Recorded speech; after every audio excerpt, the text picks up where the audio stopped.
နေ့ကုနိုင်မူဝဲပြန်ကြိုးဆိုပါရယ်ကျွန်တော်နေ့မိတ်ဆက်ပေးခြင်းတဲ့ပစ္စည်းတွေရောဒီအန်ချန်ကထုတ်တဲ့ကျွန်တော်တို့ဒီဟိုပါပေါ့ရှေပါပေါ့နော်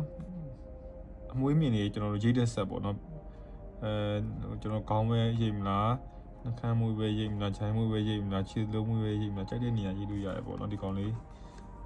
all in one လေးပေါ့နော်ဒီမှာကျွန်တော်ဒါမျိုးလေး၄ခုပါမယ်ပေါ့နော်ဒီလေးအန်ချန်ထုတ်တဲ့ဒီမှာကျွန်တော်လည်းပြထားတယ်စပင်းညက်မလား body မှာရိတ်မလားမျက်နှာမှာရိတ်မလားပေါ့နော်သူက battery ကလည်းထားခြင်းနဲ့တိုက်စီထားခြင်းနဲ့သုံးလို့ရမယ် copy lock ကျွန်တော်တို့ခီးသွားနေတဲ့တက်ဆောင်လို့ရတယ်ပေါ့နော်ကျွန်တော်ဒါလေးကိုဖောက်ပြီးတော့ပြောရင်ထားခြင်းနဲ့ဆိုလို့ရှိရင်တနားကိုတော့သွင်းလို့ရမယ်ပေါ့နော်သူပူထဲမှာပါတဲ့ဟာလေးပေါ့နော်ဒါလေးကျွန်တော်ပြပေးမယ်ဒါလေးပါမယ်ဆိုတော့ဒီမှာပေါ့ဓားသွားလေးပေါ့နော်ဓားသွားလေးတွေက၄ခုပါတယ်ဗျဒီကောင်က1 2 3 4ဒါသွားလေး၄ခုပါတယ်ပေါ့နော်သူမတူညီရဲ့ကျွန်တော်တို့ဒီကောင်းစပင်းပိုင်းညက်ဖို့12 mm 9 mm 6 mm 3 mm ပေါ့နော်ဒါမျိုး၄ခုပါတယ်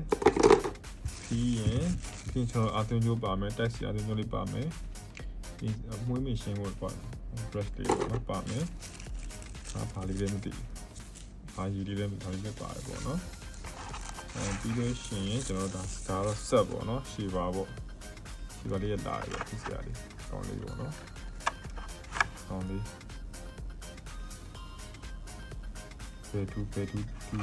နာမည်သူနာမည်အန်ချန်လေးပေတူတူသူကဒီမှာဒါလေးနေလိုက်ပြီဆိုလို့ရှိရင်သူကဒါလေးမီဒီလင်းလာမယ်ဒီမှာပြန်လေးကြားမယ်ခင်ဗျကောင်းလေးဒါပိတ်လိုက်ပြီဆိုလို့ရှိရင်ဒါပြီ